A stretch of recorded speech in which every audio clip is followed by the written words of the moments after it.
Meus amados, cumprimentamos-vos a todos com a paz do Senhor Jesus e dizer-vos que é uma alegria, uma imensa alegria estarmos de novo convosco para mais um culto ao Senhor nosso Deus.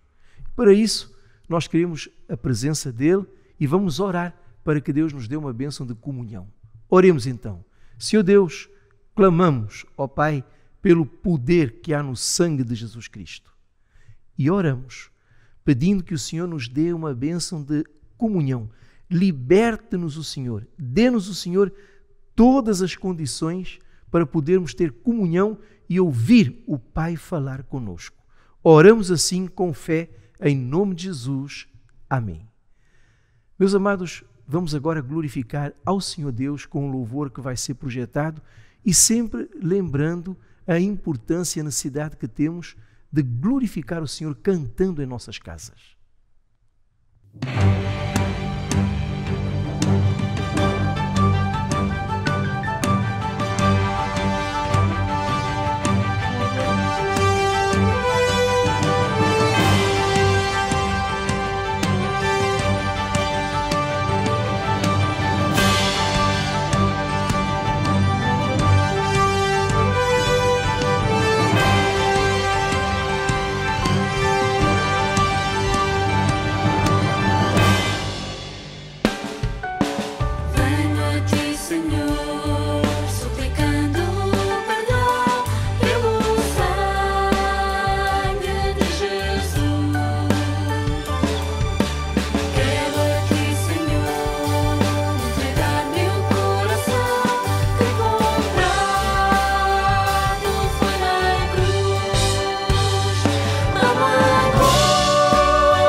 Meus amados, louvado seja o Senhor Deus, bendito seja o seu nome. Vamos ainda glorificar ao Senhor Deus com mais um louvor que, de igual modo, irá ser projetado.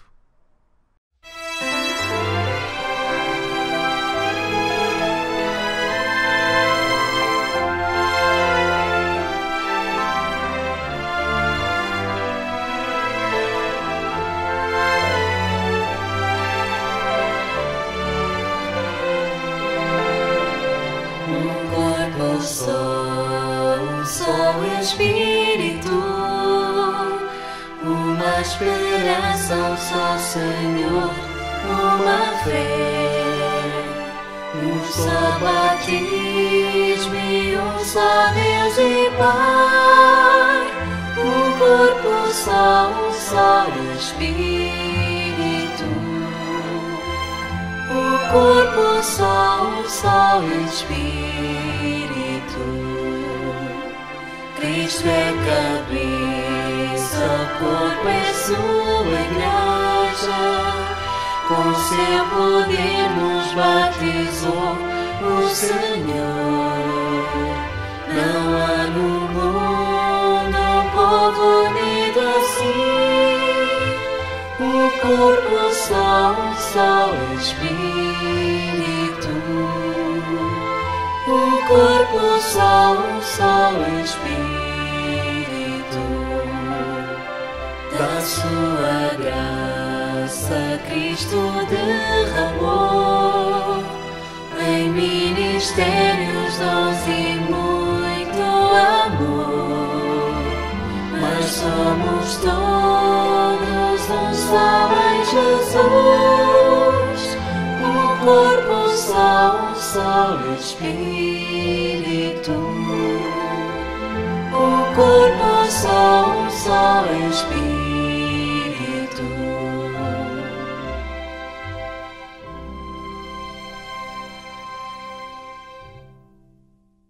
Meus irmãos, como é bom ver Deus falar conosco através dos louvores.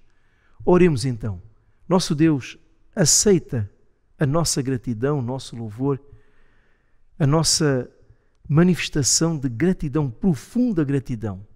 Meu Senhor, porque não foram apenas versos, foi ver-te falar conosco através deste louvor, desta gratidão, desta glorificação. Aceita, pois, o nosso louvor. Oramos assim, bendizendo-te, em nome de Jesus. Amém. Glória a Deus. Meus irmãos, antes de ouvirmos uma mensagem, vamos ainda glorificar a Deus com mais um louvor que irá ser também projetado.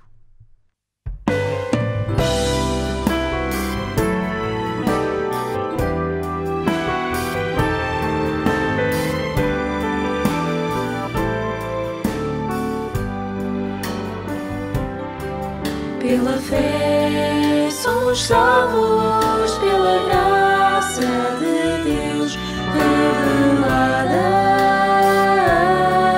em Jesus. Pela fé no seu sangue vamos além do véu, onde brilha a divina luz. Este é o fim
Paz do Senhor, vamos abrir a palavra de Deus no Evangelho de João, capítulo 20.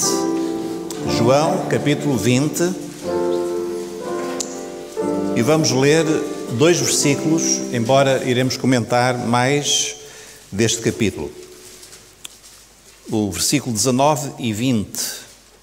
João 20, 19 e 20. Chegada, pois, a tarde daquele dia, o primeiro da semana, e cerradas as portas onde os discípulos, com medo dos judeus, se tinham ajuntado, chegou Jesus e pôs-se no meio e disse-lhes: paz seja convosco. E dizendo isto, mostrou-lhes as suas mãos e o lado, de sorte que os discípulos se alegraram vendo o Senhor. Amém. Os irmãos podem ficar sentados. Meus irmãos, o Senhor Jesus, Ele era um médico, não apenas porque Ele curava pelo poder do Espírito corpos, mas Ele também curava corações. Há pouco nós cantamos, num dos hinos, que, Senhor, Tu curaste o meu coração. E eu creio que muitos aqui já temos sentido como o Senhor tem curado o nosso coração.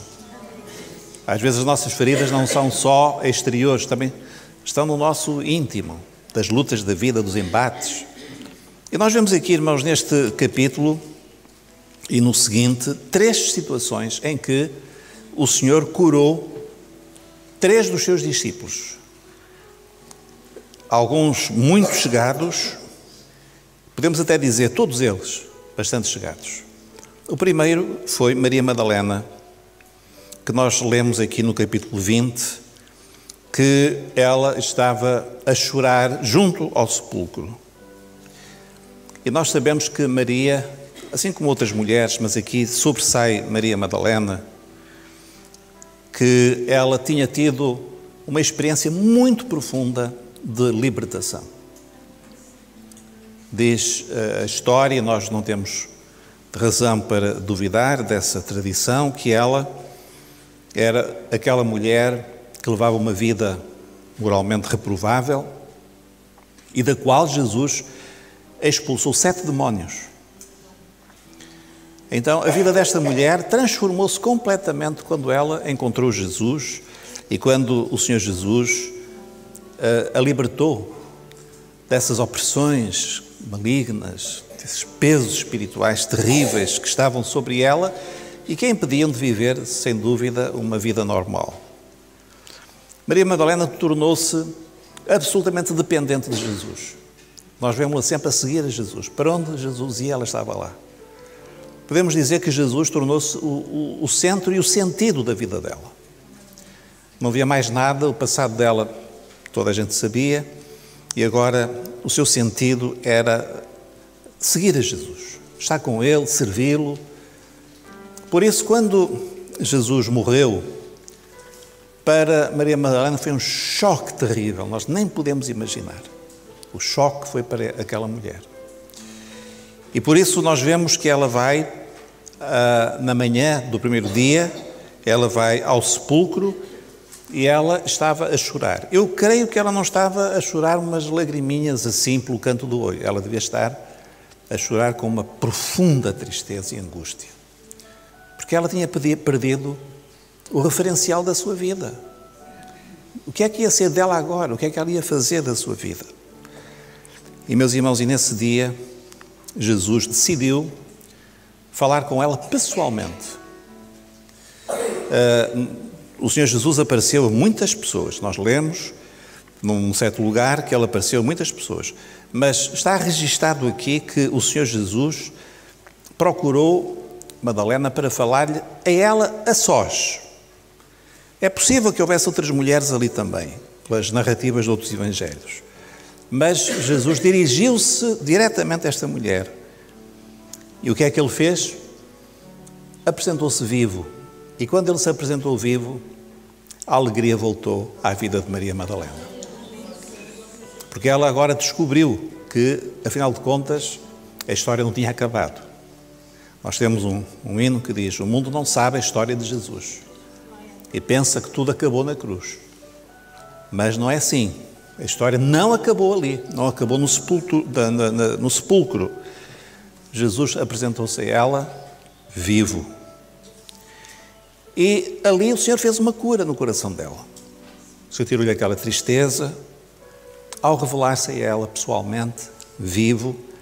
Assim como também, irmãos, nós precisamos, quando estamos abatidos, quando estamos amargurados pela vida, pelas dificuldades, nós precisamos de encontrar em Jesus o nosso amigo. Aquele que vai suprir aquilo que nós não temos às vezes na nossa vida. E Ele vai suprir isso, porque Ele é o melhor amigo. Não há outro igual a Ele. A palavra de Deus diz, no livro de Provérbios, há amigo melhor do que irmão. E há mesmo, que é Jesus. Jesus é melhor do que um irmão. Podemos dizer, sem querer agora desvirtuar, mas Jesus é melhor que o marido, que a esposa, que o filho. Ele é melhor do que isso. É melhor do que às vezes a aprovação das pessoas à nossa volta. E quando nós o encontramos a sós, quando Ele se revela a nós pessoalmente, vivo, quando na nossa vida Ele está vivo, quando Ele fala connosco, não há melhor consolação do que essa, não há melhor cura dessa amargura, dessa tristeza, do que quando Ele fala connosco. Muitos irmãos já têm aqui essa experiência. Quando às vezes nós estamos a passar um momento difícil e de repente vem uma palavra do Senhor para nós. Às vezes até é uma palavra pela Bíblia, quando nós estamos a ler e Deus fala connosco. Outras vezes já dá-nos um sonho. A nós, um irmão da igreja. Às vezes até é uma palavra que um irmão ou pastor, um obreiro, diz sem saber qual é o peso daquela palavra, mas é uma palavra que vem da parte do Senhor para confortar e para consolar. Louvado seja o nome do Senhor. A segunda pessoa que aparece aqui é Tomé. O problema de Tomé não era tristeza nem amargura, era incredulidade. Tomé era um racionalista, não é? Um homem que tinha uma confiança na sua razão, na sua mente, e quando lhe disseram que Jesus tinha aparecido vivo,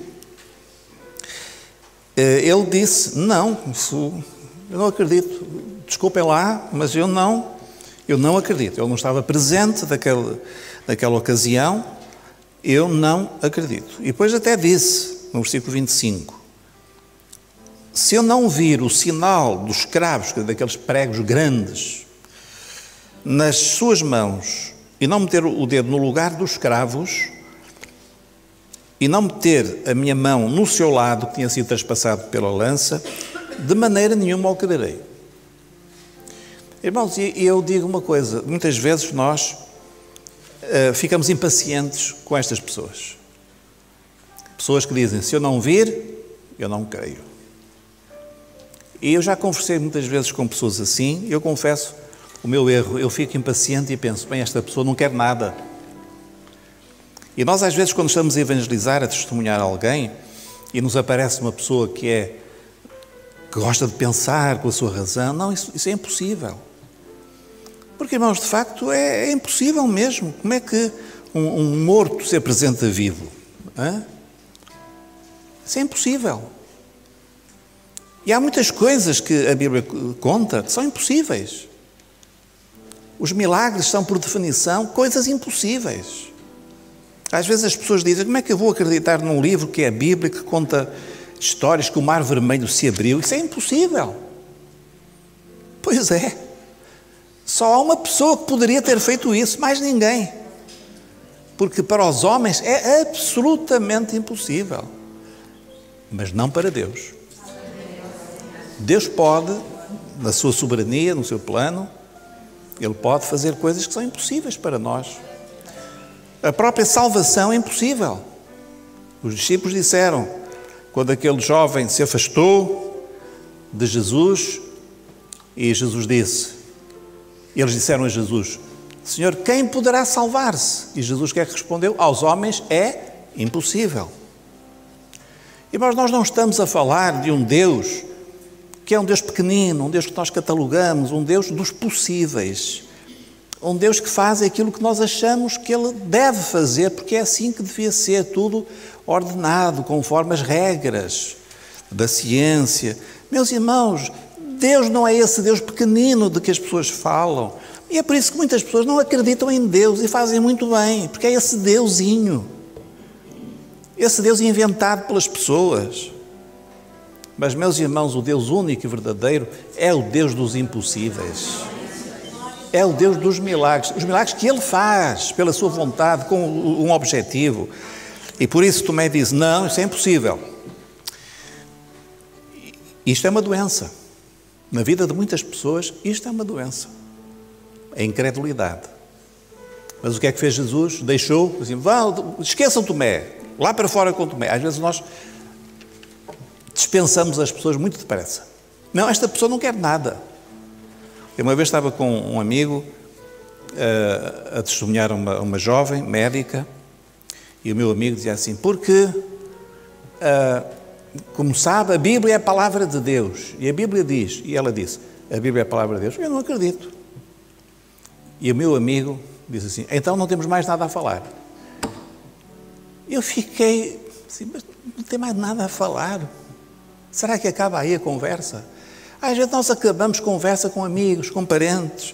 Ele não quer nada. Ele não acredita em nada. Irmão, Jesus não fez isso com Tomé. Ele não correu com Tomé pela porta fora. O que é que Jesus fez? Ele apareceu a Tomé e deu-lhe sinais. Porque Tomé, ele não era um homem que intrinsecamente era incrédulo e não queria crer. Ele não conseguia crer. Muitas pessoas gostariam de ter fé, mas estão presas com preconceitos, com problemas. Mas o Senhor apareceu a Tomé e disse: Tomé, queres tocar em mim? E Deus faz isso, irmãos. Deus dá sinais às pessoas. Sinais maravilhosos. Nós não temos que ter medo de pôr Deus à prova. Nós podemos dizer: olha, você não crê, mas eu vou orar, porque Deus vai se revelar a si. Abra o seu coração, Deus vai se revelar a si. Há pessoas que não querem crer porque não querem mesmo. Não é porque não desejam, mas não conseguem. Há pessoas que não querem. Eu estive há tempos com um rapaz a quem encontrei em abril, por aí, ou fevereiro, encontrei-o. A esposa é crente, ele vai à igreja, mas depois disse-me: porque eu tenho falta de fé, mas se Deus me desse uma experiência, eu ficava com fé. Mas eu ouvi o rapaz, e aquilo não é o problema de Tomé, aquilo é de quem não quer crer mesmo. Sabem porquê, irmãos? Encontrei-o agora há pouco tempo. E então, você vai bem? Sim. Vou, mas continuo com falta de fé. E vai continuar. Porque é o seguinte: quando nós não queremos, mas gostaríamos de crer, e estamos abertos para que Deus faça alguma coisa, Deus revela-se. Mas há outras pessoas que não querem. Sabem porquê? Porque se Deus se revelar a elas, vão ter de mudar de vida. Isso é uma maçada muito grande. Imagina uma pessoa que está a viver uma vida longe de Deus, nas trevas, de pecado. Se Deus se revelar a ele, essa pessoa vai ter que mudar de vida. Por isso nós lemos aqui no Evangelho de João uma frase que é muito sábia, que eu vou ler para os irmãos, não é preciso abrirem, que diz assim, que ali estava a luz verdadeira, falando de Jesus, que ilumia a todo o homem, e a luz resplandece nas trevas. Depois diz assim: e as trevas não a compreenderam. De facto, irmãos, quando nós estamos apegados às trevas, quando nós não queremos mudar de vida, quando nós queremos viver aquela vida de independência, às vezes uma vida dupla, nós fugimos da luz. Nós estamos bem nas trevas. Nas trevas nós vivemos como nós queremos, ninguém vê na escuridão. E isso não é o problema de Tomé. O problema de Tomé é que ele não conseguia acreditar. E a esses Deus também cura. Está aqui muita gente a quem Deus curou da incredulidade. Muita gente. Eu vou-vos apresentar um. Não sei se o conhecem. Deus curou. E talvez aqui outros. Como é que Deus nos cura? Revela-se a nós. Tomé, toca. Tu falaste do sinal dos cravos, muito bem, põe aqui o teu dedo. Vê as minhas mãos. Mete-a do meu lado. E depois termina dizendo assim: Tomé, não sejas incrédulo, mas crente. Eu pergunto: Tomé tornou-se crente? Sim ou não? Sim. Há uma tradição, mas é tradição, que diz que ele foi um apóstolo, talvez o que foi mais longe, para o lado da Índia. Há quem diga que ele foi para o lado da Índia, evangelizou e morreu por lá. Não sabemos. Mas ele foi um dos apóstolos. Está aqui alguma pessoa que tem problemas em crer? Muito bem, faça só isto. Em primeiro lugar, entenda, já que gosta de usar a sua razão, entenda que Deus, por definição, é uma pessoa que opera coisas acima daquilo que é natural. Deus vive no sobrenatural. Segunda coisa, abra o coração e diga: ó Deus, revela-te a mim. Dá um sinal à minha vida, porque eu quero crer, eu quero. Só que eu não consigo. E Deus vai operar na sua vida. A terceira pessoa é o nosso Pedro. E Pedro aparece aqui no capítulo 21, em várias situações. Ele tinha lá uma marca no seu coração, uma ferida, toda a gente sabe qual é. Pedro foi talvez o caso mais grave destes três. Ele era um traidor. É muito duro isto, não é? Um traidor. Alguém que negou a Jesus. Isto é muito grave. Quando nós chegamos ao ponto de negar aquele a quem nós conhecemos, as experiências que Ele nos deu, aquilo que Ele nos falou, o que nós vimos, o que nós sentimos, o que nós experimentamos. E numa só penada, Pedro negou 3 vezes. Eu nunca vi esse homem. Nunca, não, eu de maneira nenhuma, não sou, vocês estão enganados, não sou eu. 3 vezes que Pedro negou. Irmãos, é um caso para dizer, Pedro é para esquecer. Não é verdade? Um homem que fez uma coisa destas, e humanamente nós até poderíamos concordar. Não, Pedro fez uma coisa inconcebível. Como é que ele, na véspera, vai dizer, Senhor, eu vou seguir-te e tal, não vou deixar que ninguém te faça mal, eu tenho aqui uma espada, ele lá puxou de um canivete que ele tinha lá em casa, e eu vou fazer acontecer, e depois, passado um bocado, uma criada vem, e ele fica todo assustado, e diz, não, eu não conheço. Era caso para dizer-lhe, Pedro, acabou. Meus irmãos, para Deus acabar de confiar, de se esforçar para salvar alguém, é preciso algo muito radical. Por exemplo, Judas. Para Judas não houve salvação. O que ele fez não tinha salvação. Mas Pedro, o Senhor deu-lhe uma segunda hipótese. E, meus irmãos, e o Senhor, Ele dá muitas hipóteses. Às vezes nós falhamos na primeira. E as pessoas em volta dizem, falhou. Não é? Falhou, acabou. E Jesus vem e diz, Pedro, chega aqui, tu amas-me? É claro que, se nós perguntássemos assim, quando Pedro traiu a Jesus, ele deixou de amar a Jesus? Não, o que é que lhe faltou? Coragem, força, que é às vezes o que nos falta a nós também. Porque é que nós às vezes negamos a Jesus na nossa vida, com a nossa forma de viver? É porque nós temos muito medo do que os outros dizem, estamos debaixo da pressão da multidão, aquilo que o jovem está lá na turma, o que é que vai dizer aquela, o seu doutor e tal.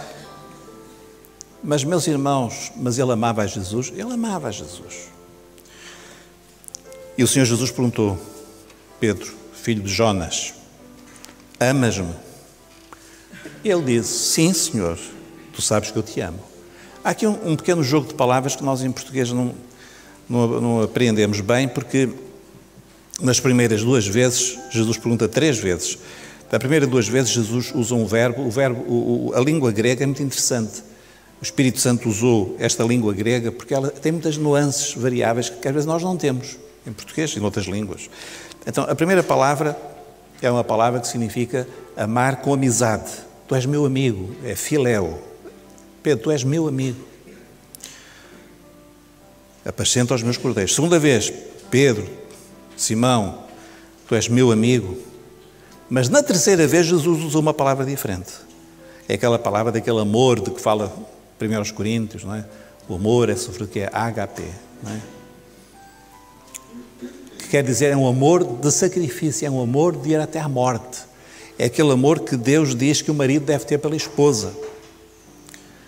Esse amor que não é aquela paixão, aquele sentimento, não. É o amor assim de amar a mulher para cuidar dela até à morte, se for preciso, colocá-la em primeiro lugar. É agapau, não é? HP, o amor do sacrifício. O amor está ligado à morte. Então, Jesus estava a perguntar, Simão Pedro, tu amas-me ao ponto de morreres por mim se for necessário? Era uma pergunta difícil. E Simão ficou triste. Da primeira e segunda vez, ele despachou a resposta no instante. Da terceira vez, ele ficou triste. Porquê é que ele ficou triste, irmãos? A ferida estava lá. As marcas da traição, a vergonha. Mas ele disse, Senhor, tu sabes tudo. Irmãos, não há coisa melhor do que nós irmos ao Senhor com honestidade. Não esconder. Andar a esconder é a coisa mais ridícula que eu conheço. Porque esconder dos irmãos, ainda estou como ao outro. Esconder de Deus. Esconder de Deus. A palavra do Senhor diz, para onde eu fugirei do teu Espírito? Para onde? E depois ele dá uma série de exemplos. Vou para ali, tu estás ali. Vou para acolá, tu estás acolá. Para onde é que nós podemos esconder-nos dos olhos de Deus? E por isso, Simão disse, Senhor, tu sabes tudo. E depois disse de coração, Senhor, tu sabes que eu te amo. E o que é que o Senhor disse das 3 vezes? Apascenta as minhas ovelhas. Ao fim daquelas 3 vezes, o coração de Pedro estava limpinho. Pronto. O Senhor passou aquele bálsamo da sua palavra, do seu amor, que só Ele pode amar assim, não é? É amar, perdoar, ao mesmo tempo um amor que não é aquele amor barato de dizer, faz de conta, não aconteceu nada. Não, aconteceu sim. Aconteceu sim. Mas vem o perdão. Você vem, perdoa, limpa, restaura e depois te faz uma promessa no versículo 18. Quando eras moço ias para onde querias, agora outro te cingirá. E depois no versículo 19 diz, e isto disse significando com que morte havia ele de glorificar a Deus. Quer dizer, o Senhor profetizou ali a respeito da morte de Pedro. E de facto assim foi. Pedro morreu. Há uma tradição que diz que ele morreu e quando foram levá-lo para ser crucificado, porque a crucificação foi uma morte que atingiu muitos cristãos. Houve uma altura em Roma que já não havia madeira suficiente para fazer cruzes para os cristãos. Tantos que eram crucificados. E quando pegaram em Pedro, diz a tradição, mais uma vez não é a Bíblia, que ele disse, não, eu não quero ser crucificado como o meu mestre. E pediu que o crucificassem com a cabeça para baixo. É uma tradição. Mas isso não é importante. O importante é que ele amou Jesus, desta vez sim. Ele amou Jesus até à morte. Meu irmão, qual é a sua ferida? Se não tem nenhuma, glória a Deus. Mas se tem, saiba que Jesus é o único que pode curar, que pode restaurar, que pode abençoar. E Ele quer fazê-lo hoje. Hoje. É fácil para Ele fazer hoje. Se nós formos a Ele de coração, falando honestamente, Senhor, eu preciso disto assim, assim, transforma-me. Senhor, eu tenho esta amargura, mas eu sei que Tu estás vivo, Tu és o meu amigo, revela-te a mim, fala comigo. Senhor, eu não consigo crer, mas eu quero crer. Ajuda-me, revela-te a mim, dá-me sinais da Tua presença. Senhor, eu no meu passado tenho coisas que me envergonham, mas limpa-me, dá-me uma nova oportunidade. E Deus faz isso, porque Ele é o médico dos médicos. É o Senhor que nos cura. Louvado seja o nome do Senhor. Vamos ficar de pé. Vamos cantar um louvor ao nome do Senhor.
Meus amados, nunca é demais dizer a alegria que temos de ver Deus falar conosco através da pregação da sua palavra. E hoje, meus irmãos, como Deus falou conosco, encheu os nossos corações. Por isso nós vamos glorificá-lo. Senhor Deus, nós bendizemos o teu nome. Não é, meu Senhor, uma rotina, é a certeza que temos de que o Senhor fala conosco através do ensino da pregação da palavra. Os nossos corações foram alimentados, consolados, renovados com aquilo que nós acabamos de ouvir. Aceita, pois, a nossa gratidão, o nosso louvor, em nome de Jesus. Amém. Que o amor de Deus o Pai, a graça bendita e maravilhosa do nosso Senhor e Salvador Jesus Cristo, a comunhão e as consolações do Espírito Santo de Deus sejam e permaneçam conosco, amados, agora e para todo sempre. Amém. Glória a Deus. Meus irmãos, despedimos assim, até uma próxima oportunidade, desejando a todos a paz do Senhor Jesus.